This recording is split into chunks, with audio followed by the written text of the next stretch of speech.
meningkatkan kompetensi kita. Kemudian yang kedua, sebagai umpan balik bagi guru akan KBM yang dilakukan. Jadi ketika pelaksanaan pembelajaran sudah dilaksanakan, tentu kita akan mengevaluasi hasil pembelajaran yang sudah kita lakukan. Apakah sudah baik atau hasil yang dicapai sesuai tujuan pembelajaran atau tidak. Kemudian yang ketiga, untuk menjamin akuntabilitas proses pembelajaran. Jadi di sini kita tentu mempunyai pencapaian tersendiri dalam penilaian. Jadi merupakan suatu yang sangat penting dalam proses pembelajaran ini. Kemudian memotivasi siswa. Jadi dengan adanya asesmen ini tentu memotivasi siswa apabila hasilnya baik, artinya siswa tersebut lebih semangat buat belajar. Kemudian bagi yang mungkin belum baik, mungkin guru bisa memotivasinya kembali supaya meningkatkan hasil belajar siswa.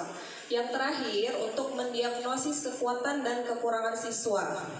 Jadi artinya di sini guru tidak hanya menilai, oh siswa ini masih kurang. Jadi kita sebagai guru kadang melihatnya, oh ini anak saya ini udah tahu nih si A ini seperti apa kemampuannya, si B ini seperti apa.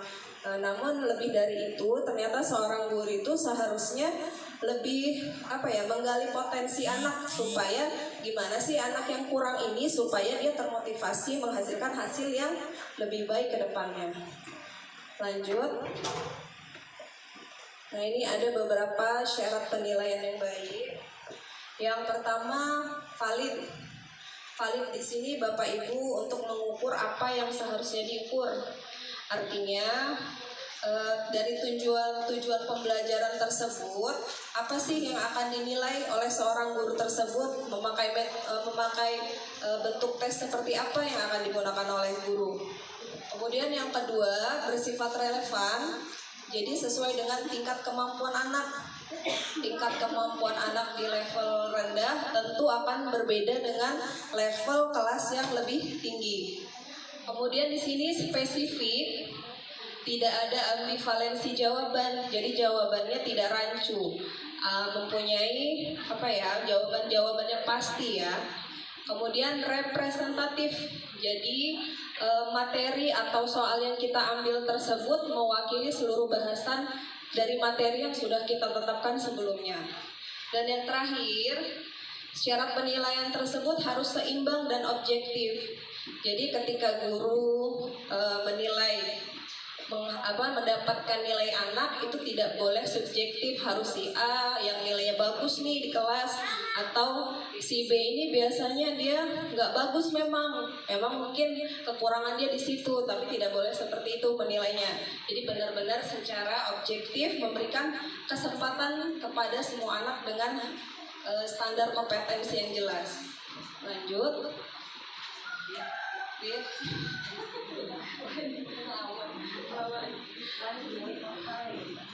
Nah, Bapak, Ibu, Guru, di sini kita sudah nggak tahu ini sudah tahu apa belum, nggak tahu, ini mengulang ya mengenai ranah penilaian. Jadi seharusnya seorang guru itu sudah tahu aspek apa aja sih yang mau kita nilai. Jadi di sini ada 3. Selain ranah kognitif atau berbentuk pengetahuan, kita juga harus menilai ranah psikomotor ya. Jadi ada 3. Yang terakhir ranah afektif. Makanya kalau di lapor itu ada nilai pengetahuan berupa ujian tulis ya. Kemudian psikomotor mungkin guru seperti mapel penjas mungkin menilai dengan ujian praktik. Kemudian ranah afektif ini guru menilai sikap dari siswa tersebut, bagaimana budi pekerti, kemudian akhlaknya. Lanjut. Nah, ini Bapak Ibu yang mau dijelaskan terkait dengan pembuatan soal kita. Jadi di sini ada dimensi proses kognitif dari taksonomi Bloom ya. Sebenarnya ini ada bacaannya sih ya, dari F itu mulai dari C1. Jadi C1 semakin ke tinggi terus C6, C1, C2, C3, C4, C5, C6. Jadi yang paling dasar itu C1 atau di situ F. Di sini dari ranah kognitif ini menunjukkan mengingat. Artinya pada tahap ini siswa hanya diperlukan mengingat suatu pelajaran. Ya, kemudian C2 pada tahap ini siswa sudah mulai memahami. Jadi misalkan saya ilustrasikan, kalau mengingat artinya ketika seorang guru itu mengajarkan surat Al-Asr misalnya, surat Al-Asr yang diterapkan dengan tema kedisiplinan misalnya kan. Terus di sini siswa sudah mengerti bacaannya, ayatnya bisa, terus artinya dia bisa. Nah, ini sekedar mengingat di tahap C1. Kemudian C2 di sini memahami. Oh, siswa ini sudah mengerti nih manfaat dari Al-Asr tadi, surat Al-Asr tadi diterapkan ke nilai kedisiplinan tadi juga. Jadi dia sudah manfaatnya sudah nyambung di sini, sudah mulai memahami. Kemudian C3 di sini menerapkan. Jadi atau C3 ya. Proses kognitif pada tahap ini siswa sudah mulai menerapkan aplikasi dari kedisiplinan yang diajarkan dari surat Al-Asr tadi. Kemudian C4 ini menganalisis, siswa sudah mulai analisis atau menerapkan dalam kehidupan sehari-hari mengenai nilai kedisiplinan tersebut. Dan C5 ini mengevaluasi. Di sini siswa sudah, nggak tahu ya, siswa kita sudah tahap sampai mana sesuai kelasnya masing-masing kan, sesuai materi yang Bapak Ibu sampaikan. Jadi mengevaluasi di sini siswa tersebut, artinya ketika dia sudah mendapatkan pelajaran kedisiplinan, oh ternyata dia di kelas udah mulai ini ya, mulai menerapkan, kemudian mungkin dia mengajak teman-teman yang lain ya.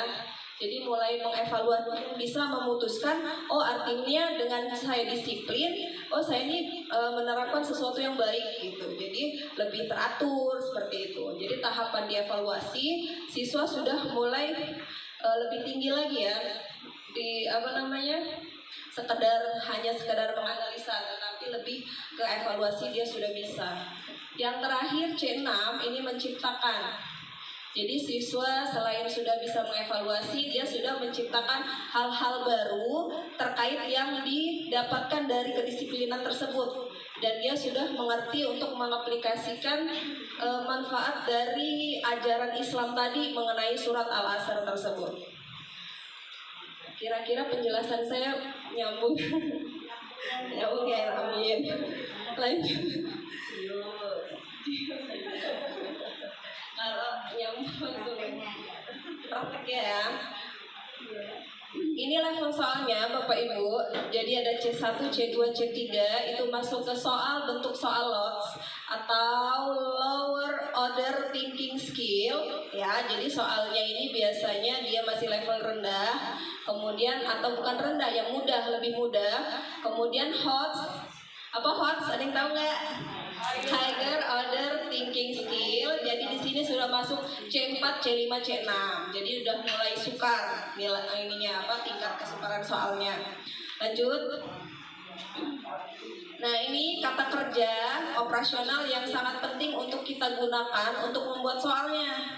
Jadi ketika ibu mau memilih, oh saya mau buat soal yang ranah kognitifnya C1, berarti kata kerja yang saya gunakan adalah nih ada mengenali, kemudian membaca, menyebutkan. Jadi sekedar sebutkan bunyi rukun Islam ketiga gitu misalnya. Artinya di sini tahap di sini anak hanya mengingat ya, C1 cukup mengingat.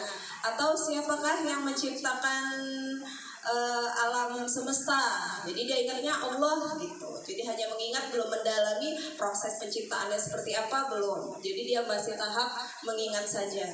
Kemudian ranah kognitif C2, di sini ada kosakatanya ya Bapak Ibu ya. Nanti bisa kita baca masing-masing sesuai dengan soal yang mau kita buat.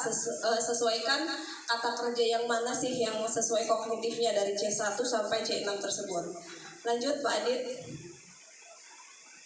Nah, ini langkah-langkah membuat kisi-kisi. Ya, jadi sebelumnya kita kan membuatnya ringkasan materi. Sekarang kita mau beralih ke kisi-kisi. Nah, apa aja sih cara membuat kisi-kisinya? Yang pertama, ini kita menentukan terlebih dahulu kompetensi dasar ya yang akan diukur. Jadi minimal peserta didik itu menguasai materi pembelajarannya. Kedua, pilih materi yang esensial. Jadi nanti ketika membuat soal, kita memilih materi yang penting ya, yang memang sudah diajarkan pada proses pembelajaran tersebut. Ketiga, rumus indikator yang mengacu pada KD. Jadi perumusan indikator ini yang memperhatikan materi dan level kognitif yang kita bahas sebelumnya tadi. Jadi di level ketiga ini yang mengacu pada KD, kita harus masukkan kosakata tadi yang C1 sampai C6 tadi ya. Lanjut. Nah ini ada levelnya, bagaimana C4, C5, C6 yang sebelumnya tadi sudah dijelaskan. Nanti sambil jalan mungkin lebih jelas buat soalnya. Lanjut Pak. Nah ini syarat membuat soalnya, syarat membuat soal PTS Insya Allah yang mau dibuat sekarang ini ya. Jadi yang pertama, dalam memilih materi sesuai dengan kurikulumnya atau silabusnya. Jelas kita alhamdulillah sudah punya ya Bu Dewi ya. Kemudian kita pilih materi yang esensial sehingga tidak semua materi perlu ditanyakan. Artinya di sini Bapak Ibu sudah merencanakan atau membuat rangkuman tersendiri, baik guru per mapel atau yang mengampu mapel tersebut ya. Jadi materi apa sih nih yang sudah kita sudah sampaikan ke anak, cari materi esensialnya yang menjadi dasar penguasaan materi tersebut. Yang kedua, gunakan bahasa yang baik dan benar sehingga mudah diketahui makna yang terkandung dalam rumusan pertanyaannya. Bahasanya sederhana, singkat, tetapi jelas apa yang ditanyakan.